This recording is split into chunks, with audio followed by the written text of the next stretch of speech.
Hare Krishna. Question from Sudhame Chitra Mataji.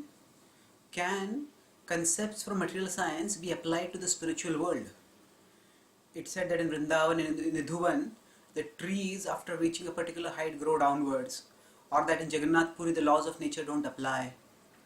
So if we see the deities as metal, or we see their tears as condensation, then aren't we being like atheists? Answer: we shouldn't restrict the realm of spiritual and divorce it from science. When the first Rath Yatra was held and in London, and the devotees took the model, the measures from San Francisco, but they built a bigger Rath Yatra. And as they were going along, the Ratha crumbled, the wheels fell off because it was too much weight, and it was a PR disaster. So at that time, one of the leaders from there, Gurudas Prabhu, wrote to Srila Prabhupada asking him, Prabhupada, did this Rath Yatra fail because of our poor devotion? Prabhupada replied, no, it was because of poor engineering. So now, what exactly was the answer that Prabhupada was giving? So Prabhupada is saying that there is a material explanation that it was too, the superstructure of the Rath Yatra of the Rath cart was too heavy and the base could not sustain it. Now Rath Yatra is a spiritual event, no doubt. And because it's a spiritual event, the deities there are spiritual.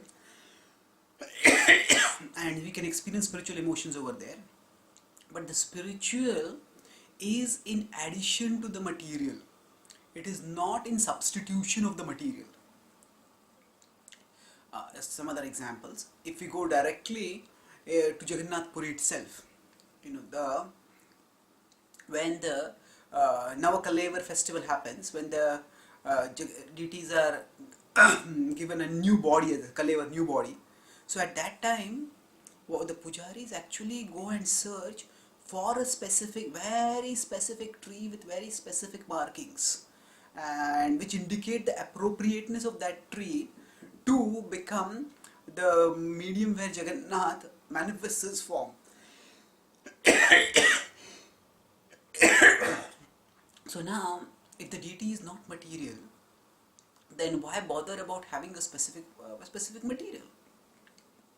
Because that is the material that is mentioned in scripture through which Jagannath manifests. So now, if we look in Vrindavan itself, after Krishna lifted the Govardhan hill, the Vrajavasis came to Nanda Maharaj and asked him, now how is it that such a small boy lifted a Govardhan mountain, a big mountain, and for 7 days too? So now what does this question imply? This question itself implies that mountains are very heavy and they cannot be lifted by a small boy, even for a little time, what to speak of 7 days. So they may not specifically exhibit knowledge of what we call as the law of gravity, but the principle that heavy objects cannot be lifted, that is a law of material nature, and that knowledge they exhibited. And when this law was contradicted, they wondered about it. So they were not just so the point is that if we go to Vrindavan and say we slip and fall in the temple hall, if we slip and fall heavily, we may break our leg. So now, does the breaking of the leg have a material cause or a spiritual cause? There can be a spiritual cause. Anything that happens in the dhams of the Lord is purifying. There is a special plan of the Lord underlying it all. At the same time, there is a material cause. So yes, I slipped, maybe there's water over there, because of the water I slipped and I fell. So now, the anti-devotional or atheistic vision is to see only the material and to not see the spiritual at all. So, if we see the deity only as matter and they think this is a stone statue, now that is wrong.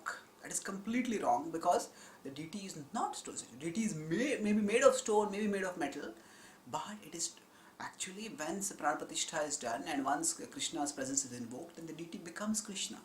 Now even after the deity becomes Krishna, still, as far as the material manifestation of the deity is concerned, material laws apply.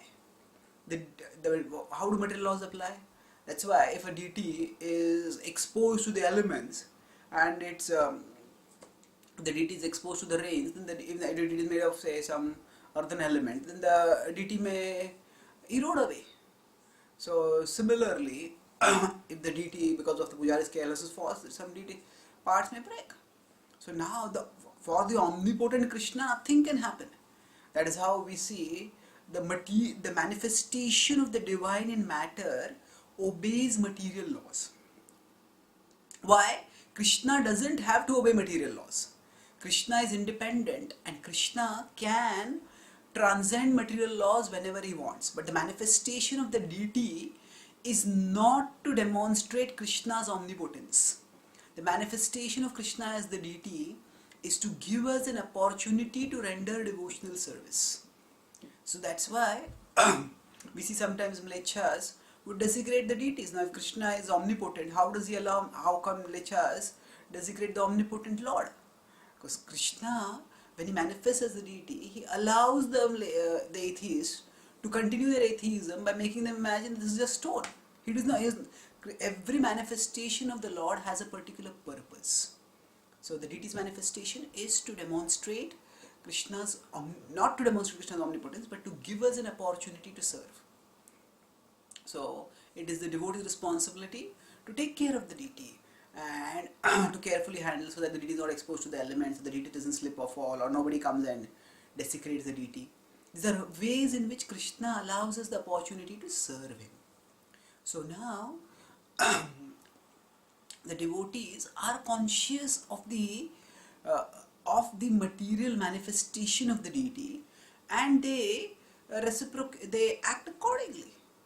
So now when we talk about the material manifestation, that does not mean that the deity is material, but the deity has manifested through a particular matter, through a particular form of matter. And if that particular form of matter is going to deteriorate or is going to be affected by something, then appropriate precautions have to be taken. So the atheistic idea is to think that there is nothing more than matter over there.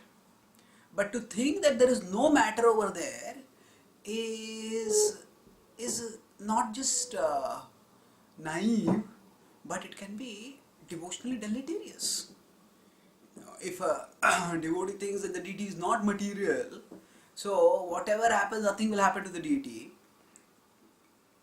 In the early days, when they had made Jagannath, in San Francisco, the devotees had brought Jagannath, had installed Jagannath, and one day they just suddenly, Prabhupada was doing kirtan outside in one of the gardens, and suddenly he saw that Jagannath had been brought there.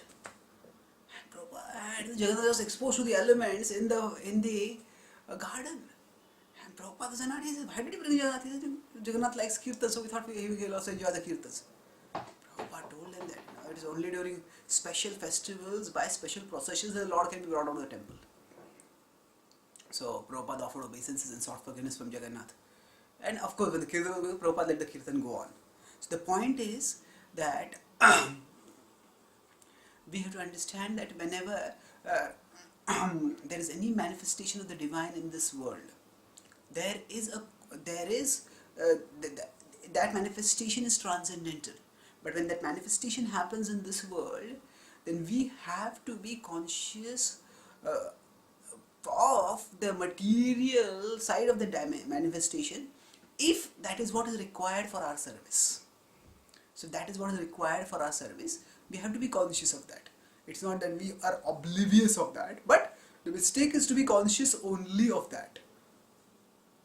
Now in the spiritual world, when Krishna wants, all material laws can be violated. Because Krishna is the Lord of all material laws. He can suspend the laws whenever he wants. But the point is that when it comes to our rendering service to the Lord, we have to see what is the best way we can serve him. We don't demand from him that you violate the laws of nature, so that you take care of yourself. Okay, we know that deity, when mlechas would sometimes attack the deities, the pujaris sometimes lay down their life to protect the deities. Now we may think God is there, why does God need protection? God should give me protection. But that is the non-devotional view. The devotional view is that the Lord is my master and I am his servant, and it is my duty to serve my master. So I'll do whatever it takes to serve the Lord. So now, if serving the Lord requires being conscious of the material side, the devotee will be conscious of the material side. When I say the material side, it has to be careful to understand what I am saying. I am not saying that the deity is material. I am clearly saying that the deity is spiritual. But the spiritual has manifested through a particular manifestation, and that manifestation obeys the laws of nature. Now, if we say that none of the divine manifestations are under the laws of nature at all, they are not under in the sense that we are under, but they choose to be under. We don't choose to be under, but they choose to be under. Prabhupada gives the example that when Krishna comes to the material world, it's like the king coming to the prison. The king is not under the laws of the prison, but the king is in the prison. So like that, Krishna is in this world. So for example, prasad is transcendental. But if prasad is cooked and it's kept for say 24 hours, then as per the laws of material nature, that prasad will get at the material level spoiled. And if we eat it, we may say, I don't believe the laws of material nature apply to spiritual things. Well, if I eat that food, the laws of material nature will apply to my stomach and my stomach will get upset. So we may say that, oh, it is prasad and it will purify me.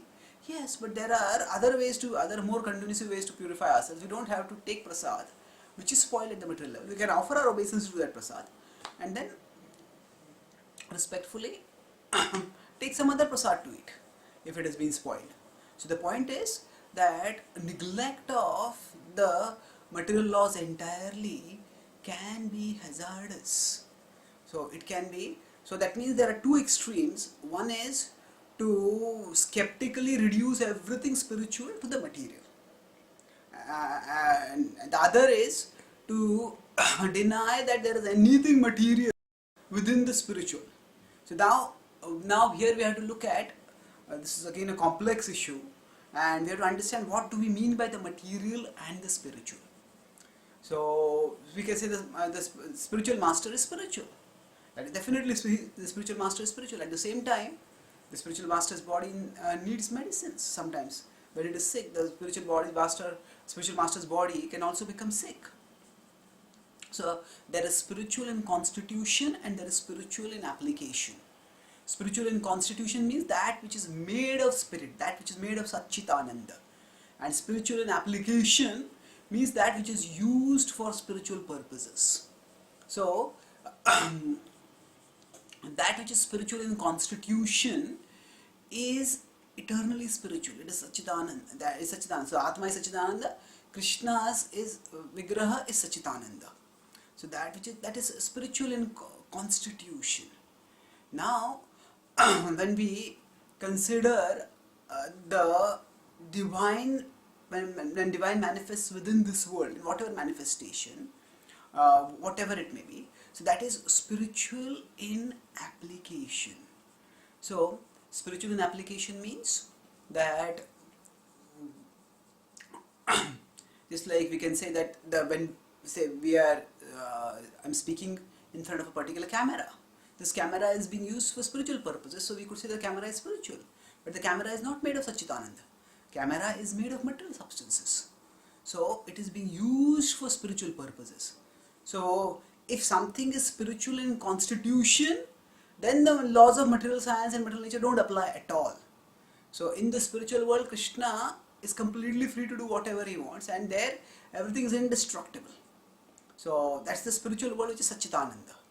Now, when we come to the material world, then here the laws of material nature apply.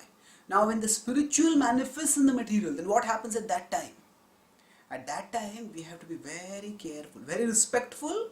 At the same time, we have to use our intelligence. Prabhupada would often say that Krishna consciousness also means intelligence. We have to use our intelligence. Not that we become over-intelligent and contradict scripture, but rather we use our intelligence properly so that we can serve in the best possible way. So now when we go to Vrindavan or Mayapur, at that time we can say, oh, this is a spiritual place and everybody here is spiritual. But then there may be local businessmen, local rickshawalas or local shop vendors. They may fleece us if we are not careful. If we say, whatever you are spiritual, whatever you are speaking of Krishna's words. No, we won't say that. Why? They may be physically there, as Bhaktivinoda Thakur says in Now the Dham Mahatmya and elsewhere, that actually the Dham is covered by Yoga Maya. So we can't see the spiritual nature of the Dham right now. So that means that the spiritual dimension is there, and with the eyes of faith and with the eyes of devotion, we see the spiritual dimension and we appreciate that spiritual dimension. And we, as we become purified, will relish that spiritual dimension. At the same time, we see the material dimension not as material, but as a opportunity for us to render appropriate service. So it is said that in the spiritual world there are no dust particles at all, and still the goddess of fortune cleans the houses because they want to attract the Lord through service. But in the material world there is dust. So even if it's a temple, even if it's a temple in a dham, because Prabhupada said my temples are in Vaikuntha and Mayapur or Vrindavan are spiritual world, but still in the temples also there is dirt. And if a room is getting dirty, then we will see, from where is the dirt coming? Oh, there is a window over there and the wind comes from that side. So maybe we have to put the window on this side, that even if we keep the window open, some dirt will not come. So now what does this mean? This means we are understanding the laws of nature apply. So now most important thing, not most important, one of the important things is that actually we shouldn't divorce the laws of nature from Krishna and his spiritual realm. Krishna can act by transcending the laws of material nature, and Krishna can act even through the laws of material nature. So the laws cannot exist with the lawmaker, and to see that if we are seeing the laws of nature acting, that means we are not seeing Krishna acting, is to reduce Krishna only to the spiritual. But Krishna acts by transcending the laws of nature, and it is Krishna who acts through the laws of nature also. They are his laws. Maya adhyakshena prakriti suyate sacharacharam. So to see, in this vision, even to see the laws of science as something as separate from Krishna, something as opposed to Krishna, that is a fragmented vision which reduces the jurisdiction of Krishna. So a devotee sees the glory of Krishna in phenomena that wherein the laws of nature are suspended, and a devotee sees the glory of Krishna in phenomena where even the laws of nature are acting. Because even how are the laws acting? That itself is a miracle. As the famous Indian mathematician Srinivasa Ramanujan said, an equation has for me no meaning unless it represents a thought of God. So the laws of nature are nothing but thoughts of God which are in action in the universe. So to reduce God only to the spiritual, so we might say that by applying scientific concepts to the spiritual realm, we are being atheistic. But the truth is, by seeing the scientific as separate from Krishna, that is how we are minimizing Krishna. Because the scientific is also ultimately coming from Krishna. It was Galileo who said that I do not believe that God has given me the eyes and brain to throw it away. He has given it to me to use in his service, to understand the world. So we see in the Bhagavad Gita, when Krishna says, I gave this knowledge to the sun god, Arjuna does not simplistically, okay, you give knowledge to the sun god. Yes, how is it possible? According to the laws of nature, you are born now, recently. He is born long ago. So how could you have given the knowledge to him? Now the difference is, this is not atheism, this is not skepticism. Why? Because when Krishna gives a spiritual explanation, there is a spiritual logic to it. We have gone through many births, and in the previous birth I gave this knowledge. Krishna accepts this. So the point is, we shouldn't simplistically divorce the laws of science from God's actions. God can act by transcending the laws of science, and God can act through the laws of science. Prabhupada writes in the 7th canto, in that 7th chapter of the Bhagavad Gita, from the purport from Rasoham Apsu Kaunteya to Yechaiva Satvika Bhava, there it says, the jurisdiction of Krishna consciousness extends everywhere. And one who has knowledge of Krishna, and knowledge of Krishna is liberation, ignorance of Krishna is bondage. So therefore one who has knowledge of Krishna is fortunate. So we should see the actions of Krishna everywhere. Not just in the spiritual realm, but also in the material realm. Also in the so-called laws of science, which are not laws of science, they are also laws of Krishna.